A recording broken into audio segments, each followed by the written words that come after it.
Welcome to the Queens on Decks, where I interview female DJs from around the world. I am Michelle Miller, your host of the Royal Queens Rising podcast. We share our inspiring stories and secrets to our success.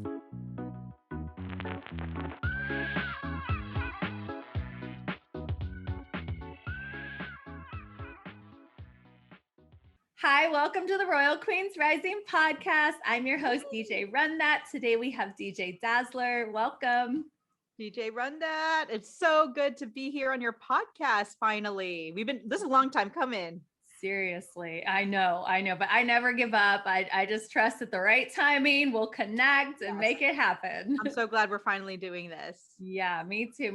I was looking at your website today. I was doing a little bit of research and your client list was like so impressive. I was like, okay, so you've worked for so many amazing corporations, companies, some celebrities, like residencies at nightclubs, radio shows, so much that you do. So I can't even wait to just hear all about it and how you've done this. Yeah, it's funny that you mentioned that because my website is at its present state is servable to the community, but I'm going through a rebrand. And, during this pandemic, it really, I'm glad you mentioned my past achievements and the things that I've earned throughout the, clients and opportunities, because this past year didn't feel like that. You know what I mean? So thank you for reminding me of where I've come and how far I've come. And I think the best is yet to come for all of us.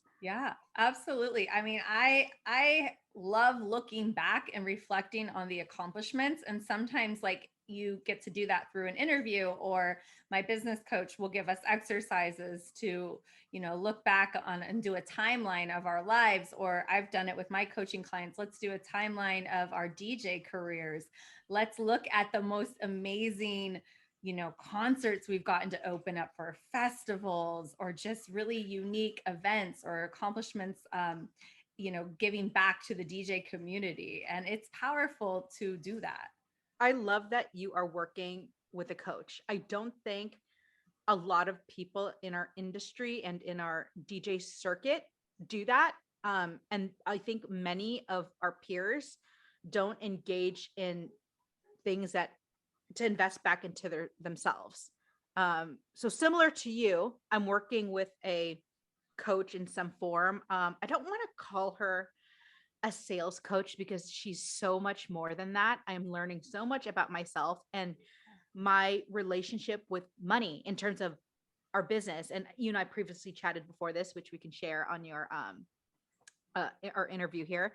But even being comfortable and confident with saying the price, I think old me, certainly prior to the pandemic, definitely many years ago, would have just been defaulting to the, but I can give you a discount, right? Even before people are even asking for it, And so I'm glad to hear that you're working with someone to help elevate your business, and you in turn are doing that for the community. So it's contagious, right? And it's you've always been someone in this community who is also looking to uplift everybody. And I'm in that same pocket because truly a rising tide lifts all boats. Yeah. And I think historically, we talk about our competitors and fellow DJs in any type of lane that they're doing, nightclubs or private events or weddings, how like keeping rates to ourselves was like a secret. It's just like, no, we need to be open and talking about this stuff so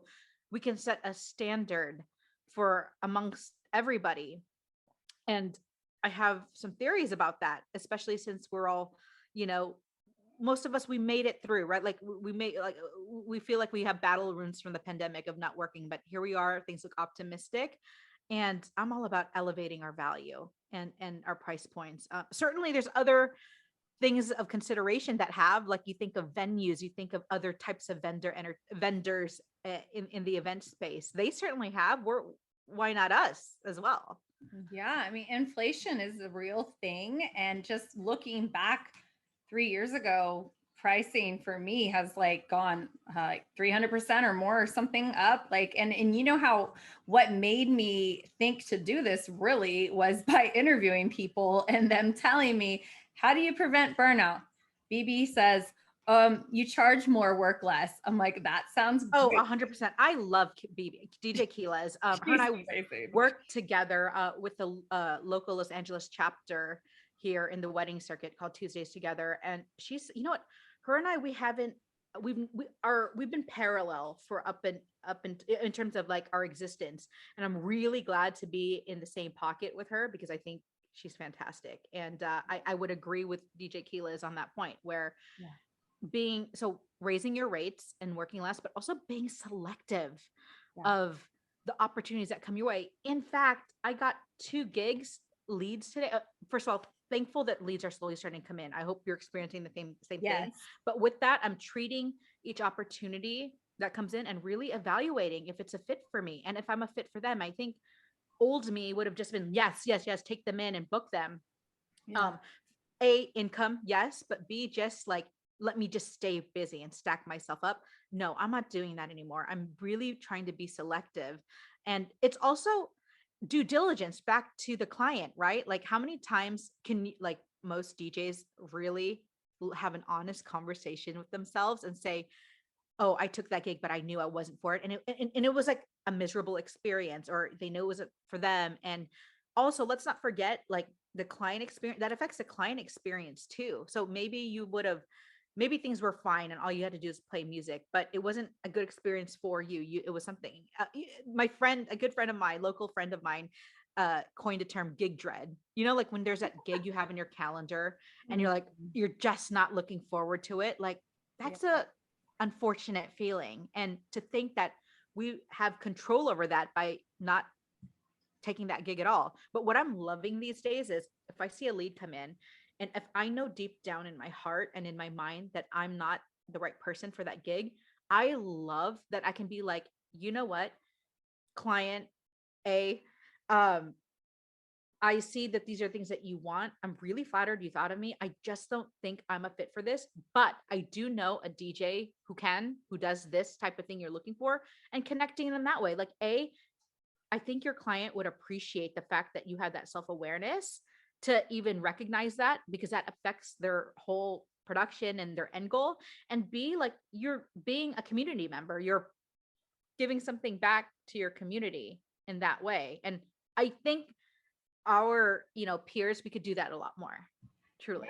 Yeah, absolutely. I love everything you just said. And I really truly believe like the right clients are aligning with me, the more I am putting Yes. out what I want in my energy. And even today, I hired an intern for summer and he was like, I love your energy. Like after 40 minutes, at first I got into the conversation, like, I'm not sure if you're a right fit because you do a lot of audio editing and I'm needing more video editing. But once we talked for a good 45 minutes and at the end it was like, yes, let's do this. There's a lot we can do together. And the same thing with clients for weddings and stuff. It's like you want to vibe with them. Like I know if I'm laughing on the phone with someone, we're gonna get along. I like the fact that you gave him a chance despite the skill set at initially wasn't something you were looking for, because I think the vibe, the chemistry, the work ethic is more important than actual skill because those skills can be trained. You can, you know what Yeah. I mean? And so if you're feeling good about the person, the human being behind, what you need up front and feel that they're coachable, I think that's a win for both parties. Yeah, for sure. I was glad that I didn't be like, oh, never mind. Or like there was this little part of me that thought about like, oh, maybe I shouldn't even get on the phone. Like these little voices in your head and you like catch them and you're like, no, no, no. We've made it this far. We have our appointment to talk. We've been texting back and forth.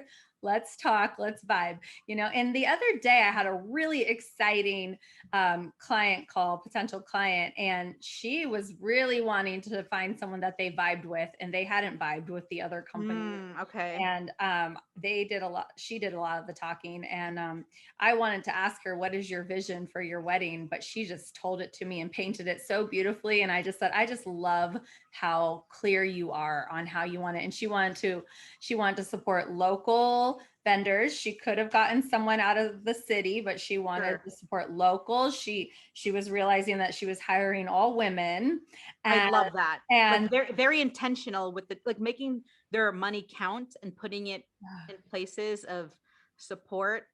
I love that. I love hearing clients who are intentional that way. And I would say most of the people that I've onboarded are in the same lane and yeah. vein. Yeah, so it is really exciting. And I feel you where there's that scary like I'm going to quote them $4,000. This is kind of scary. I've never quoted someone this much, but I'm also learning like to really when you're in these calls to really paint that picture of like you are going to be taken care of. I will make sure everything you want, and it is all about what you want. I'm a professional. This is my job. Like anything you need, I got you, because like they wanted a silent disco. I'm like, okay, well, I've played one, but to be honest, I don't own the equipment. I've done research. I can rent it, no problem. I will bring an assistant, who's also a really good DJ. Like, we got you. I also think like being comfortable. So with that, like with the pricing being, but there's no other DJ run that. Like there is nobody like you. Like there isn't. So that's why you match a certain price point because there is literally no one like you in this universe. And that should come with the proper price tag. Yeah. It's and for me, I haven't been focusing it so much on like the actual tangibles. Like when DJs start to sell themselves, like, oh, you get someone who shows up on time and like, oh, is so upbeat. I'm like, that's not what you're trying to sell if you're trying to go for a higher tier ticket client. You have to sell the complete benefits of working with you and why you are so different. Between look, I know like I work for a DJ company and DJing and music is my life in every form. Like if I'm not DJing, I work for a record pool and I work for a music company. So I know thousands and thousands of DJs worldwide. And to someone who's not a DJ, they might think we are all the same. No matter like all they might think all nightclub DJs are the same, all wedding DJs are the same. And let's be honest, wedding DJs has a connotation to it depending who you're talking to. Some people think wedding DJs are super cheesy. Like that's like I have a different opinion that, but that's someone's valid opinion. Like some people think wedding DJs are super cheesy, or some people think that nightclub DJs don't respect structure and time, and like and I disagree with that, but that's someone's vantage point of our industry, and our job is to really facilitate conversation on how to determine value. And it's not up to us to determine the value, it's the client. There's things that might not be, there might be things that you and I are separately or the same good at, but some of those things might not be important to them. You know what I mean? So in Yeah. terms of like recognizing and being selective of our clients. And when we go, do you hop on Zoom calls before you before do clients interview you in terms of like hopping on a call? Like is that part of your process? It's part of my process. And Not yet. oh, I really encourage it Yeah. because No, yeah. in their mind it's like, oh, I want to see what you're all about and like your fit. And what people forget is like, well, I want to see if you are the right client for me. Like Yeah. people, like you are an equal part of this. Like there's times where you can just and this natural space right here, we're not meeting in person, and I think this is great. One thing that did come out of the pandemic, I have to say, is a lot of my more serious, my higher ticketed opportunities in the weddings, I would go all out and meet them in person over a lunch or coffee. Like I would take care of it. And Zoom really helps now, like doing things digitally really helps, with a little bit of the overhead and be like capping a time to get to know someone. And really it should be 30 minutes. Like anything beyond that, I think is going to be repetitive. And if you as a business haven't conveyed what you do in that ample amount of time, then the sales process needs to be buffered, Yeah. in any sense. But I do welcome this, like just the way you and I are communicating, like before clients sign a contract with you, but actually before you even send them a proposal, this Yeah. should be first. That's the first step. Because Yeah. why then go through the trouble of creating proposals is a lot of work. For me it is, like, because I customize mine to each client. So why go through that if knowing full well, like let's say, because in this conversation with a client, you'll know what's important to them. Is price important to them? Is another factor important to them? And right then and there, after you can leave the call confidently and be like, you know what, client A and B, it was so great meeting you. I don't think I'm a fit for you again, Mhm. and then you don't go through that next phase of your time, because time is so valuable. Or B, you find out you are a match, and then you can go ahead and take those next steps. Mhm. And they've already grasped your energy, and little things like that help step away from like making price a factor of why Yeah. you're booked or not. Yeah, no, I agree. It's definitely something I'm wanting to do. And I realized in the past, like there were couples I had never seen. I didn't even know what they looked Wow. like going into the gig. It's been all so different. Every event was so different. Sometimes you get booked through a wedding planner. Sometimes it's referred through a friend. Sometimes they find me on Google or Yelp. Like, and it's just, it's I'm now at the point where I really realize the value of having these conversations on video. So I definitely am going to work towards that. But I always try to get them on the phone first, and then we Yes. vibe through the phone. And Mhm. then the other thing is just really nurturing that relationship, getting to know the clients before their day as much as you can, so you can really provide them, like a service, custom to them. You can vibe with them. You can tone it down a little, you could turn it up a little, like if you need to be a little more excited like on the mic, or maybe they don't, you can catch their vibe and you can roll with it. Right. Yeah. I think touching point with and touching point with clients is key, but the more selective DJs are, that process becomes easier. So that way you're not talking managing a dozen or more leads in a week. It's the core ones that you want to serve, and it's exciting and you look forward to it. And Mhm. um before old me, I would have a pain in the ass fee. Like if I knew a client was going to be a pain in the ass, I would literally make sure I charge more. And then I sat back during the pandemic and I thought about it. I'm like, I don't want that type of person in my circle, like a client, a person, a friend, an individual. It's like it's up to me to curate this space and service people that are like-minded like me. So I've made that even so I'm going through a rebrand, as I mentioned to you Yeah. before. I'm making that a part of my messaging. Like what, I don't know if you've seen my Instagram, especially during this interesting year of the pandemic and social justice. It is very clear where I stand. It's also no secret that I DJ'd for the Biden Harris voter education campaign. So it's very obvious where my values lie, Yeah. and the campaigns around that I'm in line with.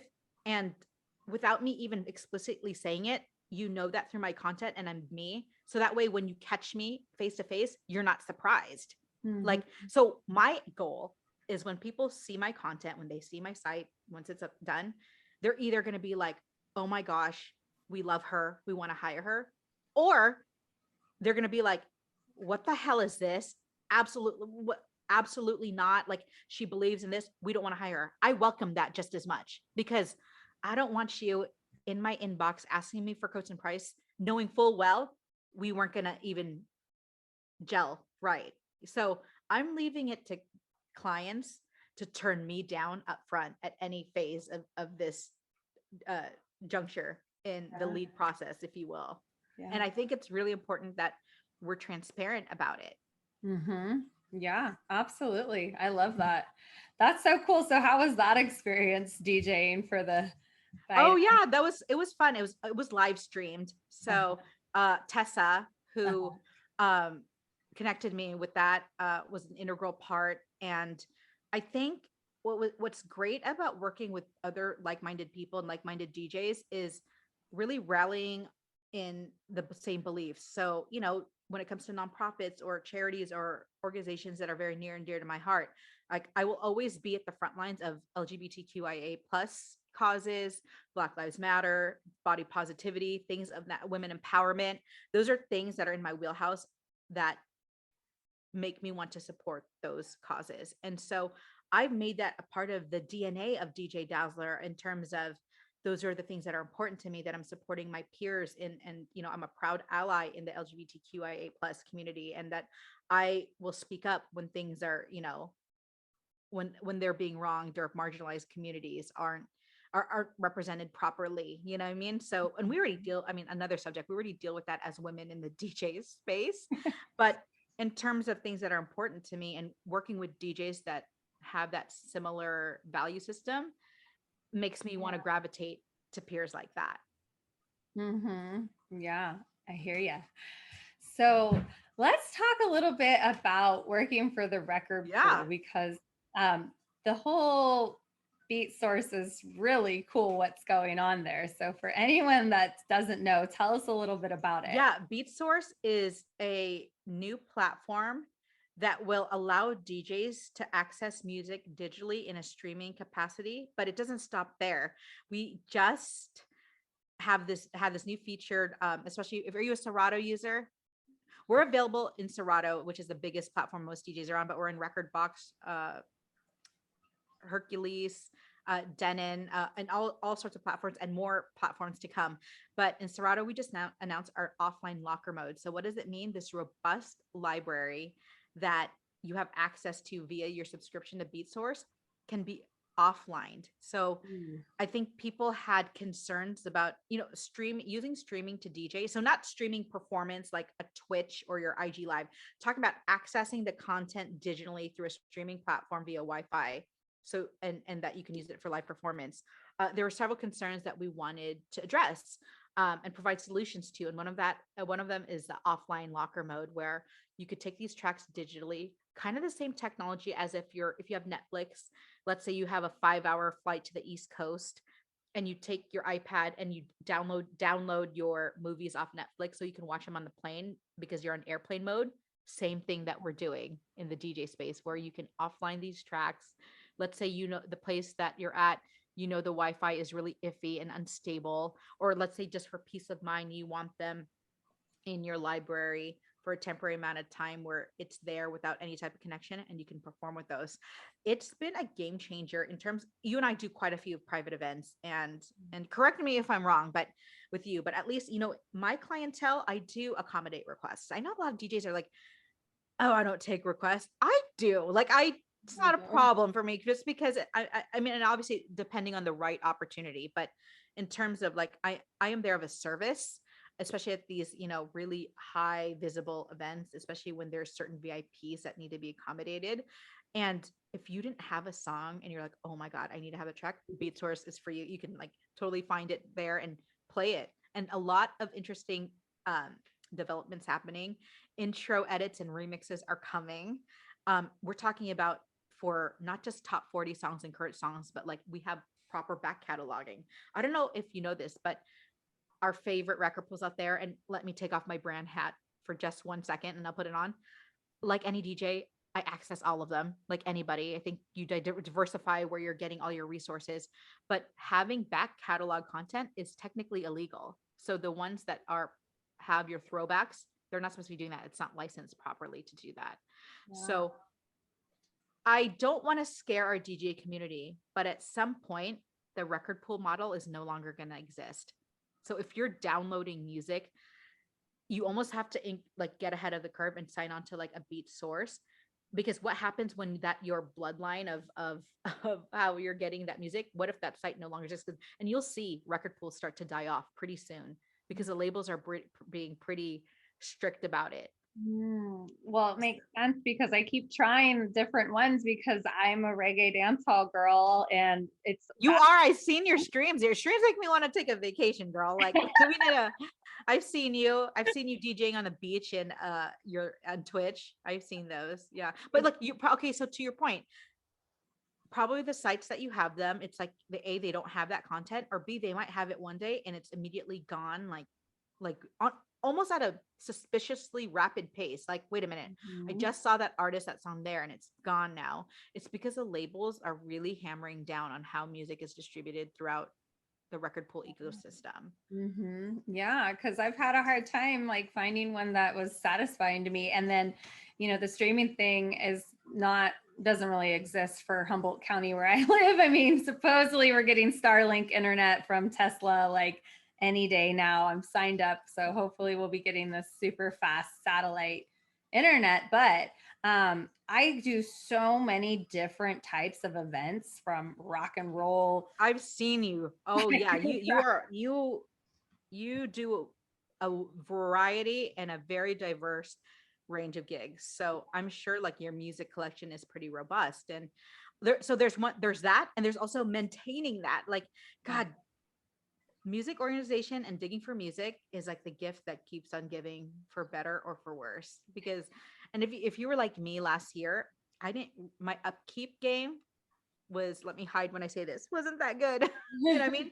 Because I wasn't DJing often, but really I should have used that time to, you know, like acquire things that I didn't have, or like Yeah. find more interesting things, but I didn't. Like it's definitely a mental health thing too. It's like, is this pandemic over? Are we, someone like me who's very outgoing and not gigging out and with people and hugging people, and I didn't feel inspired to dig for music. So I can totally feel you when it comes to like finding stuff that you want to play, Mhm. and Yeah, finding systems for that. like inspiration towards different parts of my work and passion like would change. Like sometimes I would, what was nice was that I would challenge myself and sign up for these like collaborative live streaming events, and that would push me, kind of force me.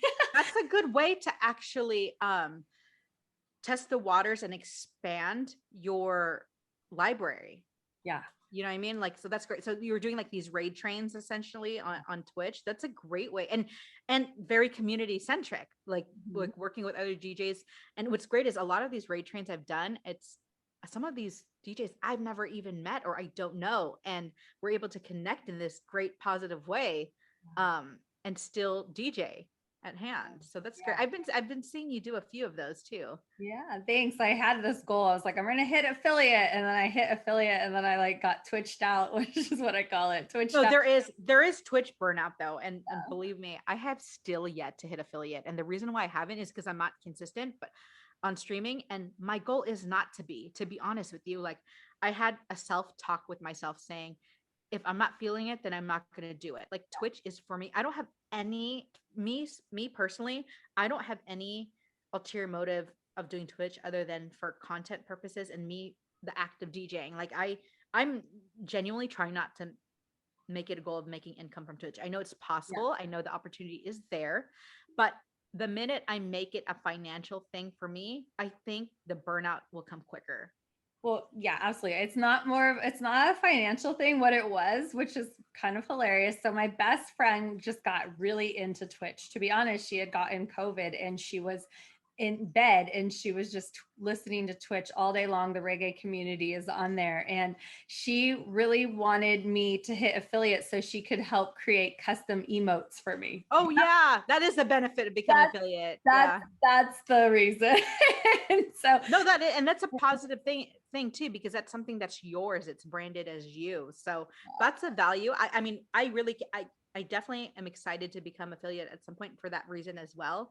However, I'm not going to extend myself on something like that simply for those reasons. But I do think that is a plus of yeah, I've got some tricks to affiliate. help you because I don't know, it's the most confusing part was where you needed to have an average of 3 people watching for 7 streams within 30 days. Oh So yeah, I've like missed that boat twice. there's something like that. And so if you could just, yeah, there's a way. It's an average. So even if you had 50 people on, say you're doing a raid and you had 50 people on one day, but you only had 1 or 2 people coming in and out another session, as long as you total your, I think it's 7 or 8 hours of DJing within the 30 days, and then just averaging 3 people. So it's might be.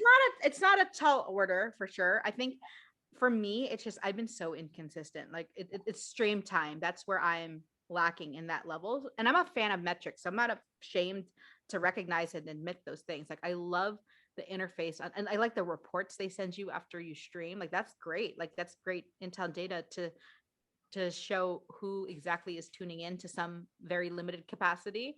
But I do think streaming is like essentially another job, what I mean, and like, there's levels to it depending on your involvement, and I don't think any involvement or commitment is wrong. Like you could do it once a month if you wanted to, or like one and done, or if you want to have like, and then there's obviously women and other male DJs in our space who are thrive, like your Angie V's and Bella Fiasco, who are absolutely killing it. I'm so proud of them for killing it. Four Color Zach is doing great, you know, and Mhm. they're, I believe they're at partner status now. Yeah. And I know that's where you can see real financial benefits. And what I do like, what no matter what stage you are, I think it's interesting seeing DJs leverage it to other things. And those three that I had mentioned, they have done just that. So they have, and like now Angie is part of one of the biggest DJ booking agencies in the world.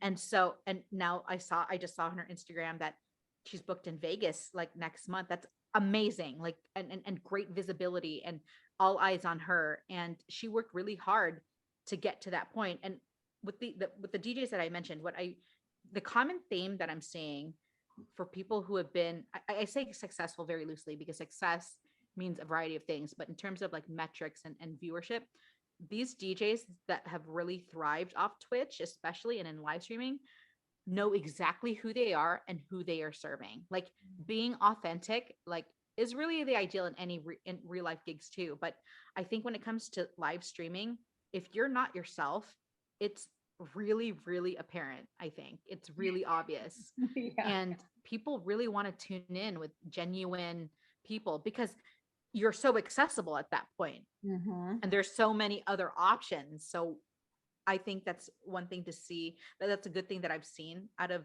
live streaming is people being really genuine and them winning and taking that to furthering the finish line of other opportunities. Yeah.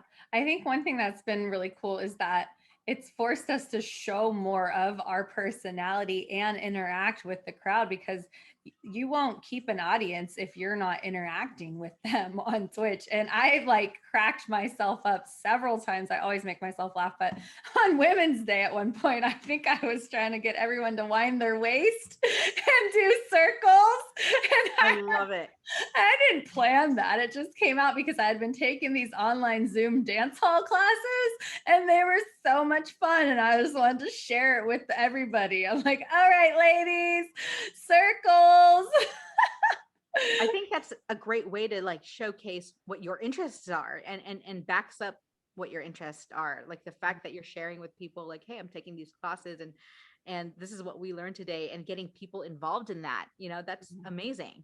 Yeah, it was fun. It's fun. But Twitch and live streaming, all of it, the live streaming, it's just like it's a lot of work. It's a lot It of is. mental work for us. I mean, There's DJ. a lot of prep work, like a lot. I actually have a live stream coming up today and even prepping for that, you know, like because and it's also themed, like it's Cinco de Mayo themed. So prepping for that accordingly. And it's not just the music, it's visuals, making sure my setup is on point and audio is it's like we inherited other responsibilities going to live stream. And if you're like me, I don't have the luxury of having a tech person on board 24/7, you know? So if something's not working, I have to figure it out. If things are not looking right, I have to figure it out. And my God, between audio and visual, there's enough problems to go around. Like there was enough problems just DJing. Like you can already have issues there, but now, you know, I've learned a lot this past year of understanding how things work. I'm not at 100% of like full knowledge, but I've definitely learned quite a bit on how the live streaming world works. I feel you on that. Someone said I was techie. I'm like, I guess for the first time in my life, I think I will agree. Take it. You're like, thanks for the compliment. Like, okay, I never thought I would be, but okay, I am becoming techie. I mean, we had to figure it out. I couldn't just sit and not DJ, but and I also will not say no to a collaboration too. Like I like that challenge. Okay, you better learn how to do this. I got thrown right into it with Mobile Beat. They were like, okay, we're going virtual. I'm like, okay. And they're like, we're taking the Monday night house party virtual. I'm like, okay.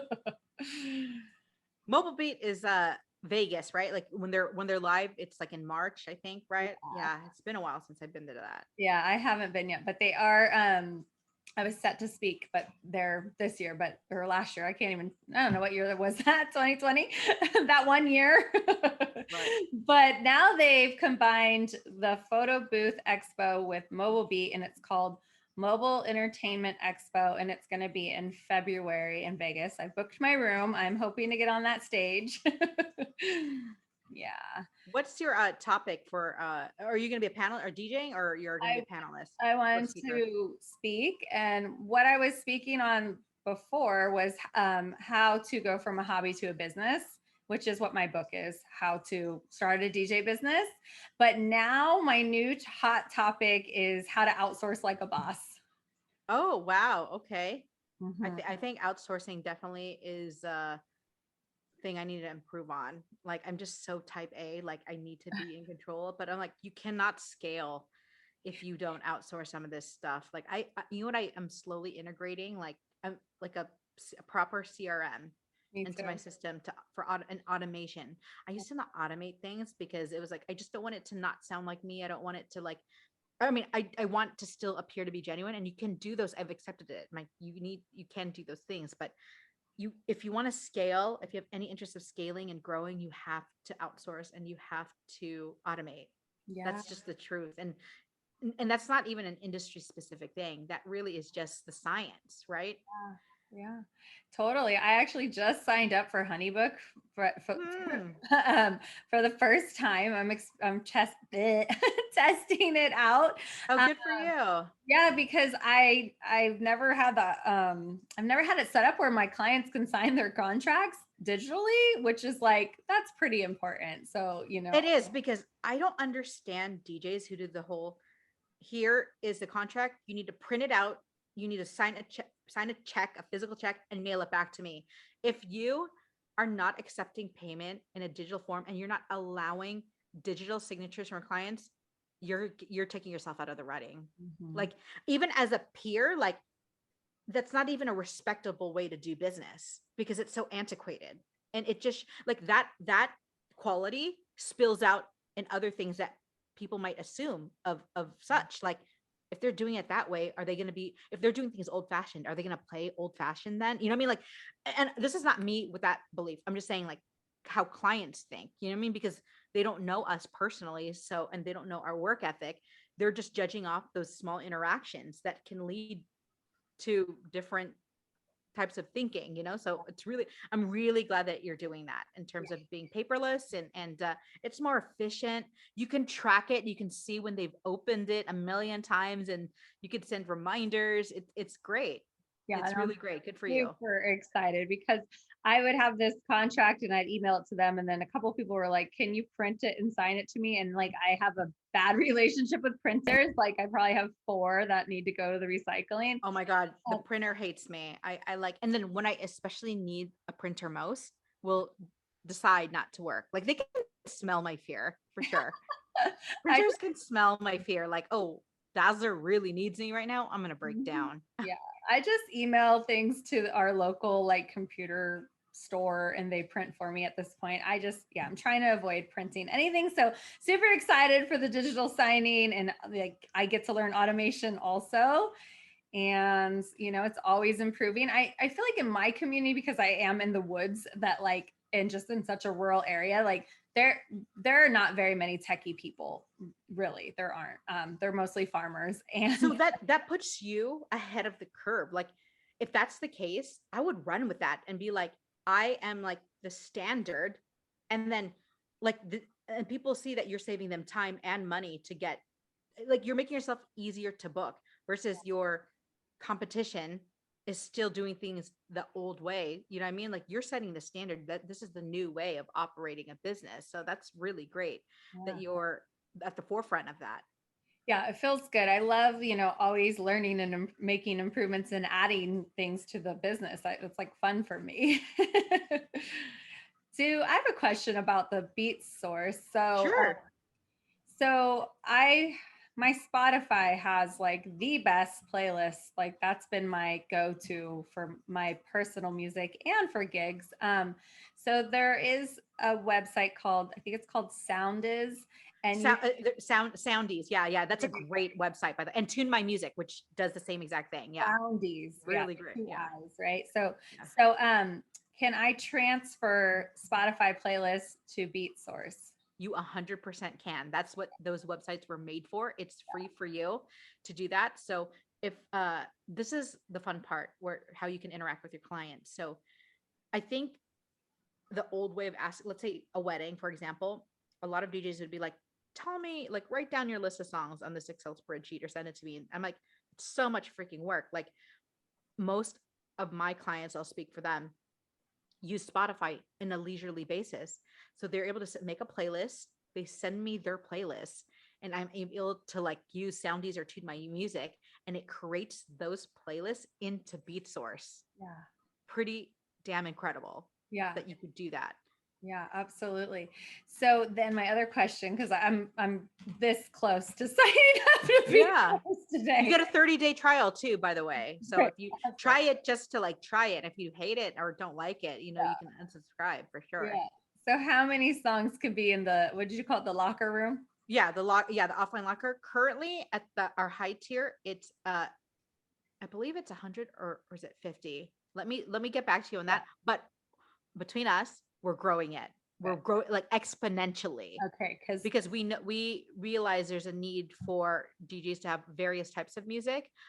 I DJ like that, especially. So I knew to me that wasn't enough. So we're doing some engineering in the back end so that we can make that possible. It's coming and we're excited about it, as well as the intro versions, outro versions of those songs that you're interested in. Okay.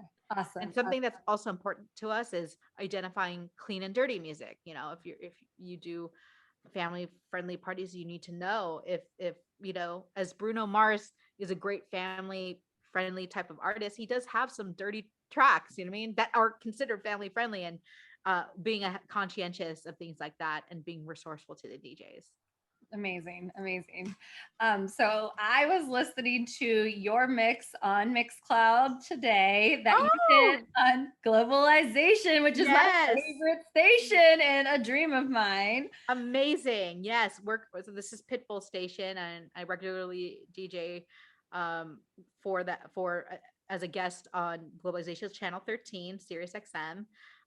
Great team, great energy of music. It's just fun. It's a party, constant party. And Globalization Channel 13 on Sirius XM is the only station on there that has continuous DJs on there in terms of dedicated hours of where you're hearing DJs. So there's times where you'll hear music in full and like programmed that way, but we're the only station that has a robust DJ roster where you're hearing mixes like at any given point of the day. So it's really exciting. I'm really close with their team. They also work with us in terms of Beat Source and DJ City. So we like to, you know, keep it in the family, so to speak, there. And I think what's great about Pitbull and that channel is they take DJ talent very, very seriously. Like it is really hard to get in. It took me a long time to get in, and I'm already a part of that community, but they really, really vet their DJs, like in terms of it's not just only the skill, but like the experience that they've had doing major, because a lot of them are nightclub marquee DJs. So really ahead of the curve, high energy, identifying like a lot of these DJs go on tour in the Caribbean, and that's where I came from, that field of doing things like that and recognizing, you know, Latin tracks of various regions, you know what I mean? Because there's so many, and identifying songs that are hitters like before they even start to chart in the top 40 world. And so it's a fun project. I love the team there. And I'm always excited when I'm able to throw down a set for Globalization. Yes, it's so amazing. I mean, that station is just like what keeps me on Sirius XM, honestly. And like I love all the different DJs in the mixes and how they mash up just all my favorite genres. And then you get Pitbull's like inspirational quotes and stuff. Oh yeah, in between, yeah. Yeah. No. That's very intentional too, which is great. The DJs on the station are so freaking talented, and like they make me, so as at the beginning, as you had kind of told me my accolades, I feel like I totally, not to compare, but I feel like I pale in comparison to these like DJs. Like I feel like I'm really lucky to be in that same breath in that opportunity. I definitely don't take it for granted. Yeah. I'm so glad you listened to it. Thank you so much. Yeah, I haven't finished it yet, but the Magdalena remix, I think that's how you say it. Like Oh it's yeah. The Korean Sergio song. Mendes track. Uh-huh. It's really good. Really good. And then there was some mashups with I don't know, was it the Bon Jovi beat? There was something in there. Oh yeah. Okay. I roughly remember what you're I talking think about. so. Yeah. And you've opened up for John Bon Jovi, right? Yeah, I've performed with him. Like With it's him. yeah, like I shared the stage with him, and yeah, what an opportunity that was. That I hope for more opportunities like that. It's like manifesting that, right? So Mhm. I'm getting my mindset right for more opportunities like that to come my way, Yeah. hopefully, as we're at the tail end, crossing our fingers of this pandemic. Yeah, I mean, my business coach, she's an empowering business coach, empowerment coach, business coach. It's like it's way more, like you said earlier, it's way more like the personal development. Like it's 80% mindset, 20% strategy. Like, and just believing that we can do these things. And I've had on my vision board from 2018, it said to DJ for a big like thought leader. It says, I think it says Tony Robbins and Pitbull. I want to DJ one of those big Tony Robbins conventions where Pitbull's there performing. Like I visualize this one sometimes just when I'm like in the dreaming big meditation. Right. Yeah. Yeah, I mean, absolutely. And nothing's out of reach. It's really like we get into our own head. yeah. And I think the biggest thing about where it gets us there is I think and I'm guilty of this too, even I'll raise my hand, but I think our community gets stuck in like comparing ourselves to others. Like one thing that I hope and wish for our community is like, let's all have the spirit and learn and master the idea of being happy for somebody. So if you feel like you didn't get an opportunity and somebody else did, it's like be happy that they got like it's one of your own who got it. Like, man, I'm bummed I didn't get it, but so and so got it. I'm like, yeah, good. It's one of our own that did, and we should champion behind them. And sometimes it's not personal. Like maybe if we don't get a gig, it simply is like maybe we're just not the right fit, or it's not the timing isn't right. Like the world works in mysterious ways, and other things manifest when sometimes we're not looking, Oh, yeah. and total. And this is like mindset talk, by the way, like things that I really learned. Like I'm telling you, like what I'm going through in this self-development phase is like this mindset about money, like being comfortable. I used to be uncomfortable in the quoting process.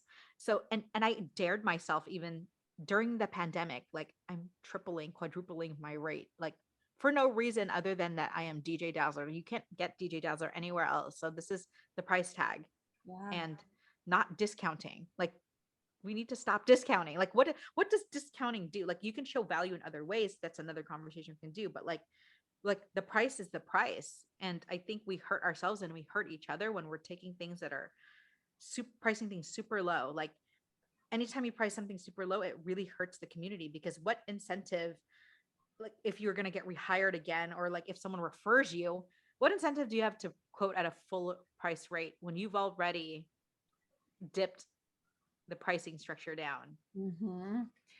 Yeah, money mindset is super important. Have you read the book You're a Badass at Making Money? No, it's in my, is that Jen's book? No. Yeah. Yeah, like it's in my Audible like wish list, I Yeah. think. So I love that book. I even listened to it with my 8-year-old son at bedtime. Like I got him enrolled in it. He said, "Put on the money book, mom." Um, Oh, look at him. and then now, another goal of mine is just to have more financial literacy. I'm learning about crypto. I'm learning about stocks. Learning about, how do I pay this mortgage off quicker? How to be a smart investor. Really, that's like the next level. Also growing my DJ team because we have double bookings.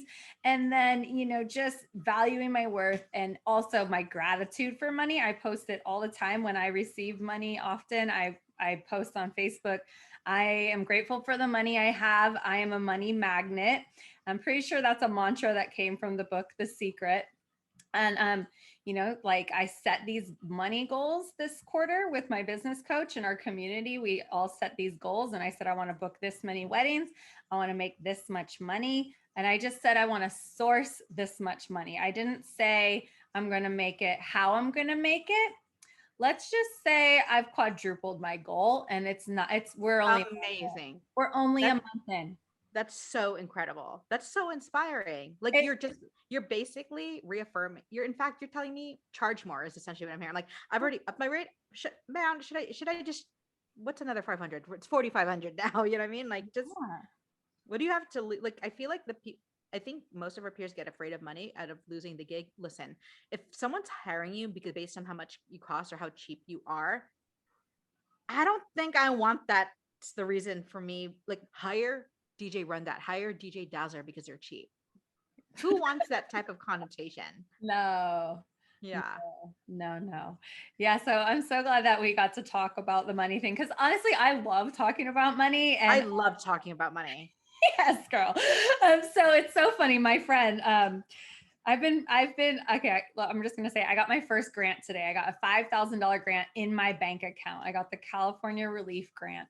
I've never applied for a grant, so I was really excited, And I was sharing it with one of my friends. I talk money with her. I talk business. I talk about different loans, get the PPP, got it forgiven, booking these big gigs, and then she texts me and she goes, "Your money wizardry is rubbing off on me." She goes, "I just found out I wasn't getting COVID pay, and now I'm getting this giant check." And I'm just like, and she's like, Amazing. I'm like buying my family's home on Catalina Island with my father-in-law. And I'm like, she's just like, "Send me more of your good juju," because like escrow and all, and I'm like, I love her term she gave me, money wizardry.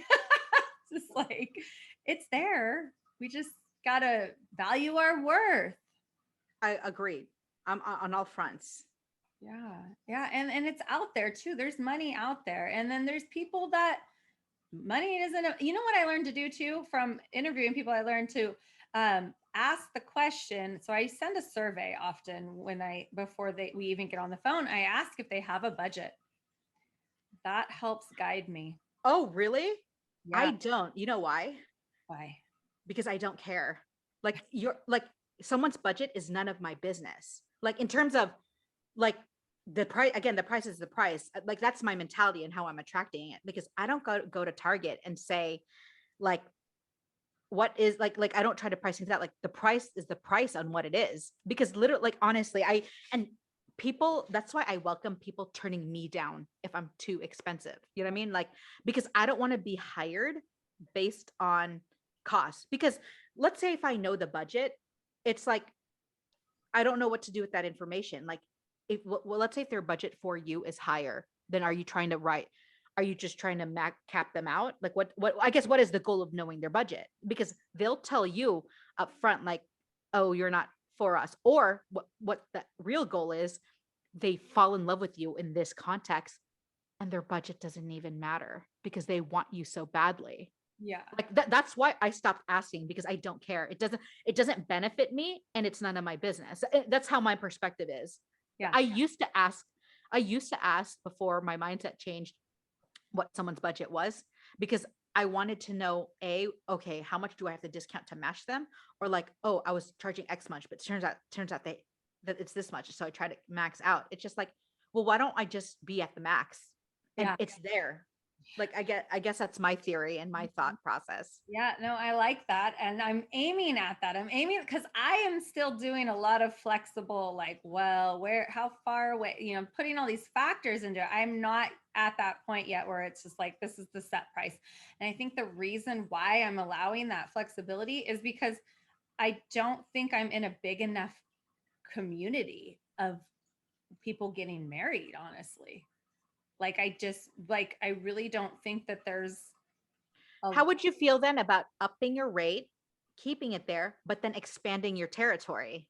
Well, I'm working on that. I'm totally working on that. I have a Google ad that goes down to Mendocino County, Sonoma County, Napa County.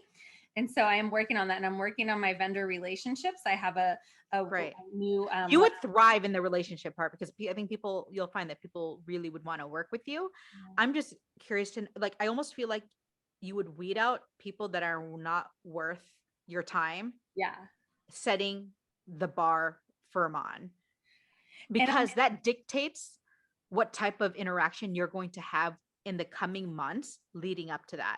And yeah. I think you deserve to know what type of person or couple you are working with Mhm. totally upfront. And what I'm finding is there's this meme I find freaking hilarious. It's true. It's like the budget client has all these questions, this and like, can they pay you in this? And the person who's like respects quality and service points, they go, here's your money, here it is. Don't ask questions. It's freaking true. Like it really, I think it's not about not being accommodating. It's really being the leader and educator. And because in this space, like the client is not the expert. So it's up to us to guide them on how things work. I just think people use the word cheap, expensive, very in various forms. And sometimes we let us that get us to our head thinking like we're creating like a block or wall from getting other opportunities when I don't think that's true at all. Yeah. Oh, it's in the plan to expand out and to, obviously get that higher pay and value my own worth and Yeah. travel. And I talked to Keela's this week. I told her I would come down there. I would. Please come. Yeah. I When would. you're here, you better let me know and we'll do lunch. Yes, absolutely. And be Selecta and like all of Oh, us. I love B Right? Selecta. I know there's some amazing women down there that I've gotten to have on the show and gotten to know. And it's so cool. They just added this new airline out of Arcata to LA that's like got cheaper flights. And it's called like a Velo or something like that. And it's Oh, okay. brand new and it's servicing small airports. They're doing these flights $19 and then $10 for your bag, which is crazy because literally you could not get a flight out of Humboldt County for like under $400. So I'm Yeah, that's what my guess is. Yeah. right. I'm excited. Like I definitely want to be more traveling more. I've only played in LA once and it was or it was in Redondo Beach for a 40th high school reunion. I flew down there. I bought one QSC K10 speaker from the Fashion District, the audio street down there, and like played the event with one speaker. Flew my kids down there. Like, I mean, this was years ago. I now always bring two speakers, but I was like, how am I going Well, to? how would you feel about outsourcing it? There's so many opportunities here, like hire a team to set it up and you plug and Oh, play. that's what Keyless was looking for. Was a new company to do that for us because the date she had was I was already booked. So, but yeah, I'm totally open to it. Like I want to expand. I would love to travel more, and my kids are older now. I can do it. Oh, Um, cool. Okay. so Well, the opportunities are there, and I have no doubt you will absolutely kill it in that arena of expanding your territory and taking on really opportunities that you want. yeah, exactly. Yeah, we get to create it. I fully believe we are responsible 100%. Well, you're halfway there. Like you being DJ RunDat, that is like a ticket. That is a golden ticket, and people want that, and people wanting that is associated with a cost point. Yeah. Yeah. You literally just like I had increased my prices and talking to you, I'm like, I should just increase it even more. Why not? Yeah, exactly. Yeah, I know. Well, that's how I learned to increase my prices was talking DJ Cherish the Love. I interviewed her like 3 years ago and she's like every year raise your rates. And I was like, Every year minimum. yeah. Absolutely. I'm very stern on that. I wish our community did that more. Again, I don't know, us coming out of COVID, like what is this COVID discounting people are asking for and accommodating? What is that? No, like that that does zero purpose. Yeah. It it doesn't do anybody any good. Because you know And what happens is what I'm finding is when you discount something out of the frivolousness of discounting, your effort, your slowly starts to deteriorate. You're trying to rock the gig off one speaker. You're trying to do less as you can because you don't feel like you're getting back. We've all been there. We've all been there. Like that is just that's not a unicorn situation. That's a universal mhm, thought. Like yeah. like that's why I'm not doing some of these agencies that are trying to book out in-store stuff. I'm kindly declining. I'm slowly starting to kindly decline because it's just I feel like I've outgrown that opportunity altogether. Like it's gonna take $300 for me to go to a mall to DJ for 4 hours, $300. Yeah. Like not an hour, like $300 for the whole thing. That's slowly starting to be a hard no for me. Oh yeah, absolutely. I turned down two gigs the other week. One was a volunteer gig, but I had already volunteered for the same place within that same week, and I was like, I'm good. And then the other one was at a roller rink, and I do have that on my list of gigs I want to do. I want to DJ at a roller rink. I just love, Oh, that seems like a cool opportunity. like variety. I just love variety. And I'm just like, I want to DJ on a big boat. I want to DJ at a roller rink. It was only $200 and it was a 2-hour round trip drive. And I'm like, no, I need to conserve my energy. Like it's not worth it to me at this point. So that's another thing I'm learning, is just like, I did say yes to everything and now I'm saying no, and I can say no. And I've built up a brand that I don't need to be proving myself to my community anymore. Right. Completely. I Yeah. love this conversation. I hope we do another one too. I know this has been good. I'm like, we could do Yeah. this again for sure. Yeah. And like sharing this knowledge with our peers. I do recognize that these subject points are scary and some people haven't even thought about it. And it's never too late to fully, learn and understand how these concepts can help each other. And that's really where the biggest win is, if we're all helping each other. Like Mhm. that's where my mind is. Yeah, absolutely. And another thing, talking about the COVID, with COVID and pricing and stuff, it's like, I think we're at more of a risk. 100%. So why are we doing things for so low? Like, I don't know why, but in LA, where I'm, that's the region that I represent, if you could say that, is the going rate for DJs at a wedding is like, I don't know why we're continuously sitting at this $1,200 mark. I don't, and it's never really evolved. And I'm still seeing people take it for that rate. And listen, it's, there's linen being rented out for double that price, let alone your DJ service. Like, come on. Like, it really is. And it's not, I will never get in the way of another DJ or another person getting their money. What I will lend a hand in helping people understand is a conceptualizing like of how rates go. And because really the rates affect everybody, even though you don't know that DJ, you don't know that person, the opportunity was never yours. It really, people start to standardize low rates, and we're the only ones who can fix it. Yeah, yeah, for sure. And I hear a lot of DJs talking about how thumbtack is like really bad for our industry. And I um Wedding wire and the knot are bad for industry. I don't know why DJs continue to go on there. think It's it's horrible for industry. They're also hypocritical. I'll say that like very boldly, where they'll try to advertise you, yet they have blog posts that say how to save money on a wedding DJ by not hiring a DJ and having a volunteer high school person or making your playlist. Yet we're expected to pay for ad space. Like those things really don't bode well with me. mm, I don't, there's a lot of things that and I say this because I was a former customer of the Knot and Wedding Wire prior to their marriage, essentially before they combined. So yeah. I just don't like these gig board walls. I think it attracts a certain client, and they attract the budget client. And guess what? DJ Dazzler is not a budget experience. Yeah, exactly. Exactly. Yeah. I've never signed up for those sites, but Oh, good for you. There's no benefit. Maybe to like get reviews and stuff like that, but there you can do that elsewhere. Yeah. So is there anything really exciting happening in the near future that you want to share with us? Is something that you're looking forward to?